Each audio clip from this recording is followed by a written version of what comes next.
અમુકના જીવન તો છે ને રિમોટ કંટ્રોલ થી જ ચાલતા હોય. રિલેશનશિપમાં આવ્યા પછી તારે આમ નહીં કરવાનું, તારે તેમ નહીં કરવાનું, જિંદગી આખી કોઈ કંટ્રોલ કરતું હોય ને એ રીતે જીવન જીવવા મળે. મમ્મી પપ્પા સાથે એવો વ્યવહાર કરવા મળે, મિત્રો સાથે એવો વ્યવહાર કરવા મળે.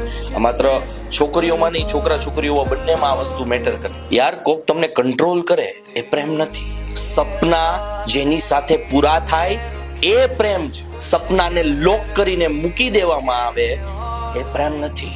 તમે જેને પ્રેમ કરો છો, તમે જેને ચાહો છો, તમે જેની સાથે આગળ વધવા માંગો છો, એને ઉડવા દ્યો, એને બાંધીને ન રાખો. બાંધીને રાખશો ને તો એ ગાંઠ છોડવાનો પ્રયત્ન કરશે, અને જે દી છૂટી ગઈ ને તે દી તમે જેને બહુ જ બચાવવાના પ્રયત્નો કરો છો ને એ તમારા જીવનમાંથી જ વહી જશે. એટલે કંટ્રોલ તમારી જાત પર રાખો, તમારા સામેવાળા પાત્ર પર નહીં. અને ઘણા બધા એમ કહે છે કે કંટ્રોલ ન રાખીને વહી ગઈ તો અરે ભાઈ જવાની છે, વહી જ જશે.